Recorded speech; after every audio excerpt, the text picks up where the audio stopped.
एक समय की बात है। गोपालगंज के गांव में राकेश नाम का एक लड़का था। उसकी शादी आंचल नाम की एक बहुत ही सुंदर लड़की से हुई थी।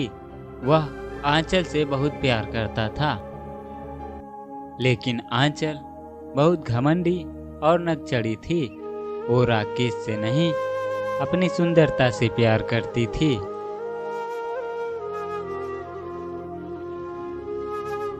एक दिन राकेश काम से थका हारा अपने घर आया तो उसने आंचल से कहा, आंचल, क्या खाना तैयार है? मुझे बहुत भूख लगी है, लाओ खाना दे दो। खाना तो तैयार है, पर आप देख नहीं रहे, मैंने अभी अभी अपने हाथों में मेहंदी लगाई है। आप खुद ही खाना ले लो, अब मैं किचन में नहीं जाऊंगी। आपको खाना है तो आप खुद ही खाना निकाल कर खा लो। राकेश ने अपनी बीवी की बात सुन खुद ही खाना निकाल कर खा लिया और वह सोने चला गया।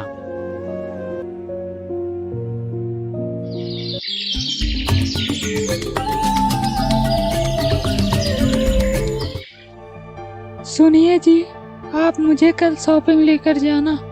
मुझे कई सारे नए नए कपड़े और गहने खरीदने हैं। मेरे पास इतने पैसे नहीं हैं जो मैं तुम्हें खरीदारी करवाऊं। जो थोड़े बहुत पैसे हैं मैं उनसे कल खेती के लिए बीज लाऊंगा, ऐसा राकेश ने कहा। तभी सुहानी ने गुस्से में कहा, आपके पास दुनिया के बांटने के लिए पैसे हैं, पर मेरे लिए पैसे ही नहीं हैं। हे भगवान, मेरी शादी कैसे कंजूस पति से हो गई।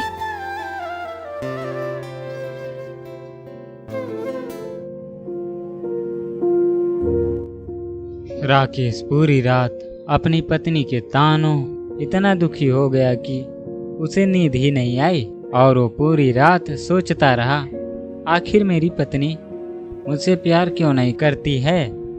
वो हमेशा अपने बारे में क्यों सोचती है?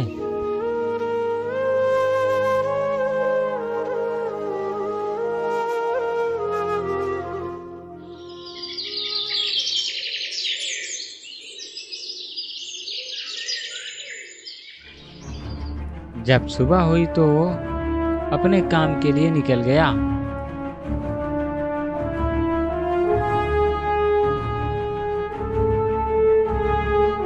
रास्ते में उसे एक बड़ा पत्थर मिला। पत्थर देखकर वो बोला, अरे इतना बड़ा पत्थर यहाँ बीच सड़क पर कैसे आ गया? इस पत्थर से किसी को चोट लग सकती है, मैं इसे सड़क से किनारे रख देता हूँ। राकेश ने अपनी पूरी ताकत से उस पत्थर को वहां से हटा दिया। जब वह पत्थर हटा रहा था तो उसे एक चुड़ैल देख रही थी। थोड़ी ही देर में वह उसके पास गई। राकेश डर कर कहता है, कौन हो तुम? चुड़ैल राकेश को बताती है, मैं पुराने बरगद की चुड़ैल हूँ। आज सुबह से लोग इस रास्ते से जा रहे हैं, लेकिन किसी ने भी इस पत्थर को यहाँ से नहीं हटाया। तुम बहुत अच्छे इंसान हो, मैं तुमसे खुश हुई। बताओ तुम्हें क्या चाहिए? मुझे जाने दो, मुझे कुछ भी नहीं चाहिए, बस मुझे जाने दो। ये कहकर राकेश वहाँ से भाग गया, लेकिन चुड़ैल ने अपनी मायावी शक्ति से राकेश के बारे में पता लगा लिया।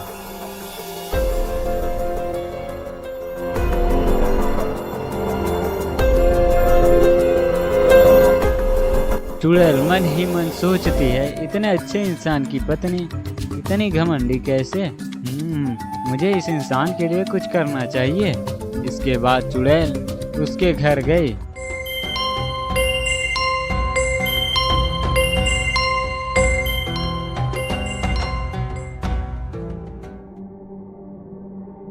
उसने राकेश की पत्नी आंचल पर जादू किया। चल जाए मेरी छड़ी का जादू, बन जाए आंचल बिल्ली बेकाबू। चुड़ैल के ऐसा कहते ही आंचल एक बिल्ली बन गई और उस चुड़ैल ने आंचल का रूप धारण कर लिया। इसके बाद चुड़ैल ने आंचल से कहा, तेरा पति इतना अच्छा है और तू उसके साथ इतना बुरा व्यवहार करती है। अब मैं तुझे सबक सिखाऊंगी। मुझे बिल्ली क्यों बनाया? मुझे पहले जैसा बना दो, नहीं तो मैं अपने पति से सारी बात बताऊंगी। हा हा हा, तेरी बातें सिर्फ मैं समझ सकती हूँ और कोई नहीं। उन दोनों में बातें चल ही रहा था कि इतने में राकेश घर आ गया। उसके घर में आते ही बिल्ली उसके पैरों से लिपट गई, जो कि आंचल थी। बिल्ली को देखकर राकेश बोला, अरे आंचल, ये बिल्ली हमारे घर में कहाँ से आ गई? पता नहीं जी, कहीं बाहर से आ गई है। अब जा नहीं रही, रहने दो। आप हाथ मुंह धो लो, मैं आपके लिए खाना लगा देती हूँ। वो पत्नी जो राकेश को कभी पानी भी नहीं देती थी और राकेश के लिए खाना देने की बात कर रही थी, वो भी इतने प्यार से। राकेश हैरान हो गया। क्या कहा तुमने? तुम मुझे खाना दोगी? तुम्हारी तबीयत तो ठीक है? मुझे पता है मैंने आपके साथ बहुत बुरा बर्ताव किया है, पर मुझे माफ कर दीजिए।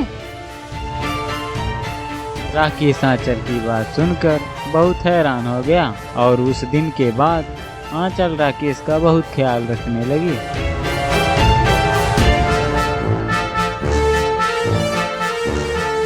राकेश अपनी पत्नी में ये बदलाव देखकर बहुत हैरान भी था और खुश भी।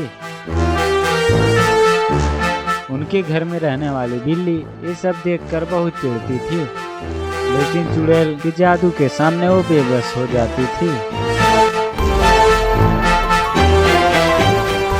एक दिन राकेश आंचल से बोला, आंचल चलो हम कहीं बाहर घूमने चलते हैं।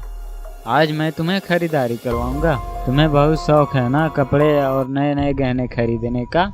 हाँ वो तो था, पर अब मेरा मन नहीं है। देखो बहुत सारे कपड़े हैं, आप फिजूल में पैसा क्यों खर्च कर रहे हैं? रहने दीजिए। राकेश फिर से हैरान हो गया। तुम इतना कैसे बदल गई? मुझे कभी कभी विश्वास नहीं होता कि तुम वही आंचल हो जिसे अपनी सुंदरता पर बहुत ही घमंड था और जो बात बात पर मुझसे लड़ा करती थी। राकेश के बार बार कहने पर आंचल बाजार जाने के लिए तैयार हो गई, लेकिन आंचल जैसे ही तैयार होने के लिए अपने आप को शीशे में देखी, उसी समय राकेश वहां आ गया और उसने अपनी पत्नी को शीशे में चुड़ैल के रूप में देख लिया। ये देखकर वह दंग रह गया और डर कर बोला, तुम तो आंचल नहीं हो, तुम तो वही हो जो उस दिन मुझे रास्ते पर पत्थर हटाते हुए मिली थी। तुमने मेरी बीवी के साथ क्या किया? कहाँ है वो?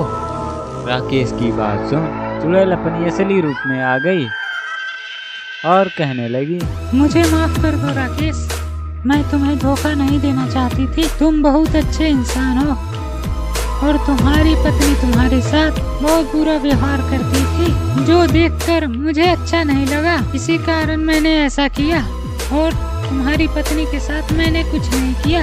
ये जो बिल्ली है यही तुम्हारी पत्नी है, मैंने इसे बिल्ली बना दिया था। राकेश को सारी बात बताने के बाद आंचल को दोबारा इंसान बना दिया।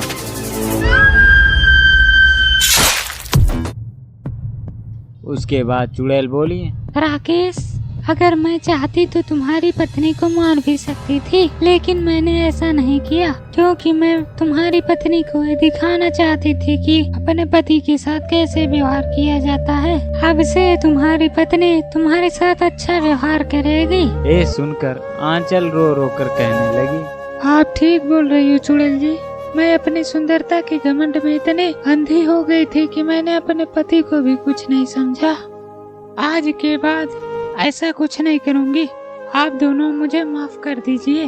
और चुड़ैल जी, मेरी आपसे एक विनती है कि आप हमारे घर में ही रहिए। नहीं आंचल, अब मैं नहीं रह सकती। मैंने अब तक बहुत पाप किए हैं। आज मैंने एक अच्छा काम किया जिससे मुझे मुक्ति मिल गई और अब मैं मुक्त हो गई। अब मुझे जाना होगा। तुम दोनों प्यार से रहना और कभी झगड़ा मत करना। एक कहकर चुड़ैल आसमान में गायब हो गई।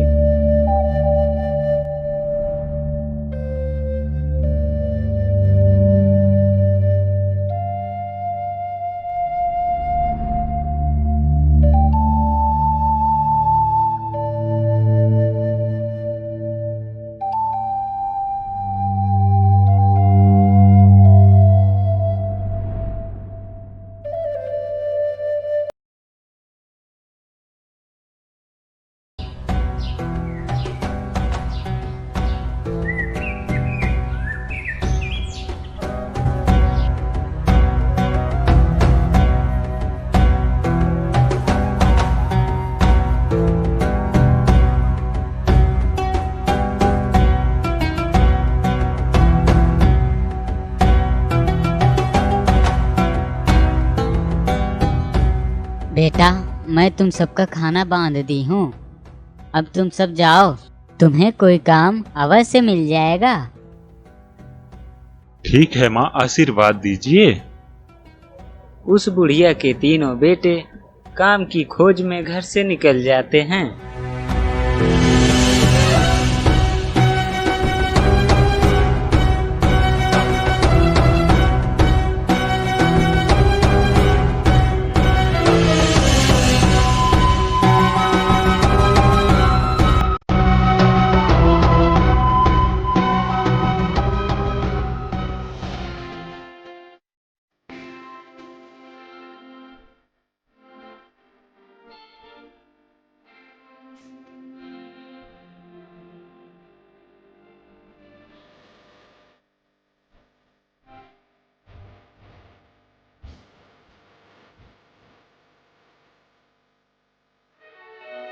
हे माँ, मुझे कुछ खाने के लिए दे दो, ऊपर वाला आपका भला करेगा। देती हूँ बाबा, आप रुकिए, मैं आपके लिए रोटी लाती हूँ।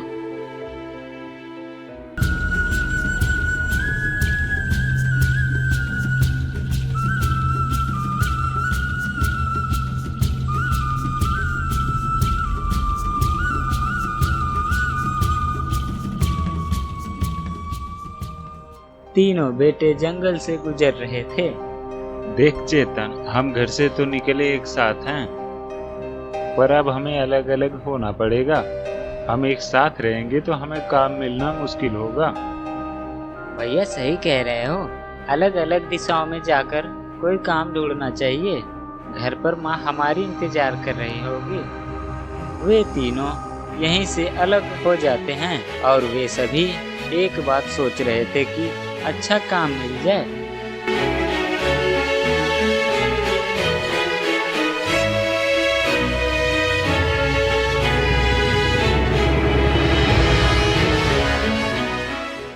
ये ऊपर वाले, मेरे बेटों को कोई अच्छा काम मिल जाए, वे अपना भविष्य सुधार सकें। इधर खाने का राशन भी खत्म हो गया। थोड़े ही दिनों में मैं तो भूख से ही मर जाऊंगी।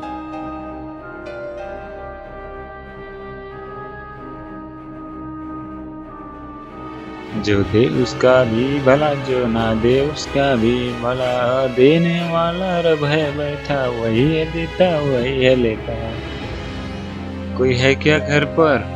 मेरी मदद करो, मैं बहुत ही भूखा हूँ। ऊपर वाला आपको खुश रखेगा, इस भूखे की मदद करो। आती हूँ बाबा, आप वहीं रुकिए। आपने इस भूखे साधु को रोटी देकर बहुत पुण्य का काम किया है। इसका फल आपको ऊपर वाला अवश्य देगा। क्या बताऊं बाबा, ऊपर वाला होता तो ना सुनता। मेरे बेटे काम खोजने निकले हैं घर से। बस उन्हें कोई अच्छा काम मिल जाए तो मेरा भी मन शांत हो जाए और खुशी खुशी परलोक चली जाऊं। आपके बेटों को काम अवश्य मिलेगा माता। आपने इस साधु पर उपकार किया है।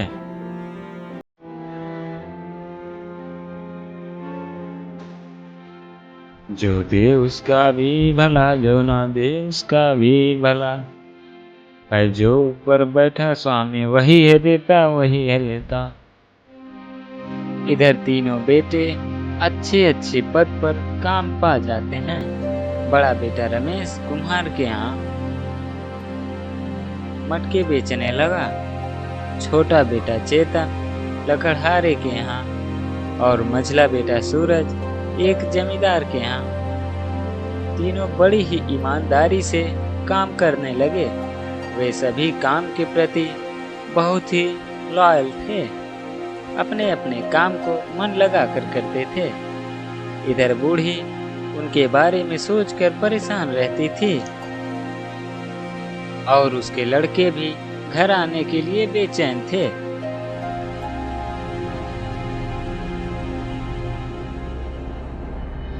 वे तीनों अपने अपने मालिकों से बात करते हैं कि उन्हें छुट्टी चाहिए। उनके काम से वे सभी मालिक इतने ज़्यादा प्रसन्न थे कि जैसे ही इन्होंने बताया कि मालिक मुझे छुट्टी चाहिए, उन सभी के मालिकों ने उन्हें छुट्टी दे दी। फिर वे तीनों घर के लिए निकल पड़े।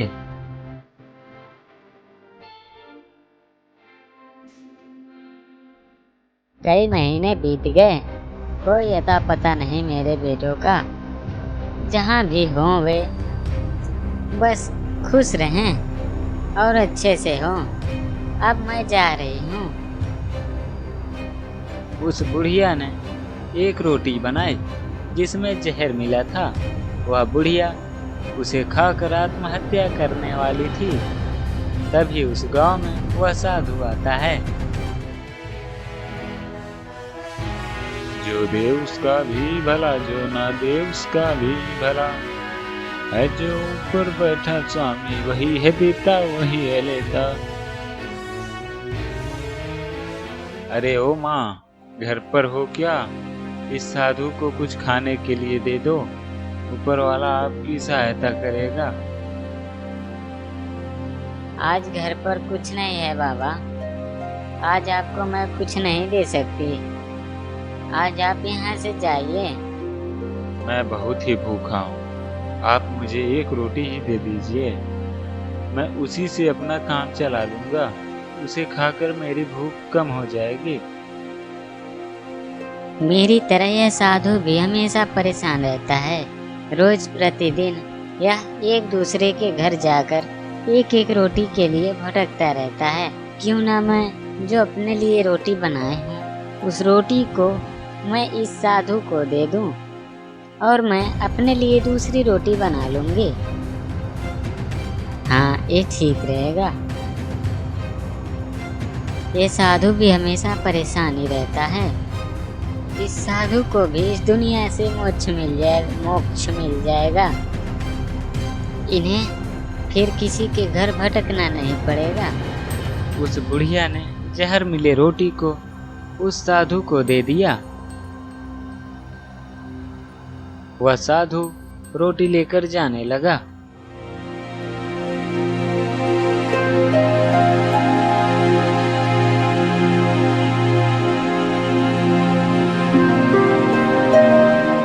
भाई, मुझे भूख लग रही है और प्यास भी, गला सूख रहा है मेरा। हमें जल्द ही कहीं रुककर आराम करना चाहिए। अभी चलते रहो तुम सभी, अब ज्यादा दूर नहीं बचा है घर, बस 3 कोस दूर ही और बचा है। वे तीनों चलते चलते उसी साधु के यहाँ पहुँचे जो साधु उनके गांव में आया करता था।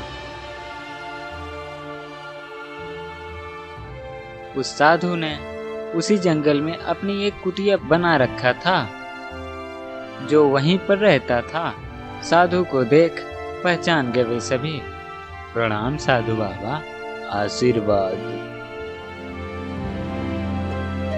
बाबा, हम बहुत भूखे प्यासे हैं, क्या आप हमें कुछ खिला सकते हैं? हमारी आप थोड़ी मदद कर दें, आपकी बहुत कृपा होगी। मेरे पास तो बस यही एक रोटी है, लो तुम सब इसे ही खा लो। मैं तुम्हारे लिए पानी लेकर आता हूँ। साधु पानी लेने के लिए चला गया। इधर ये तीनों उस रोटी को आपस में बांटकर खाने लगते हैं। यह वही रोटी होती है जिसमें उस बुढ़िया ने जहर मिलाया था, जिसे खाकर वह तीनों मर जाते हैं। जब यह बात उस बुढ़िया को पता चलता है तो अपने किए पर बहुत ही पछताती है।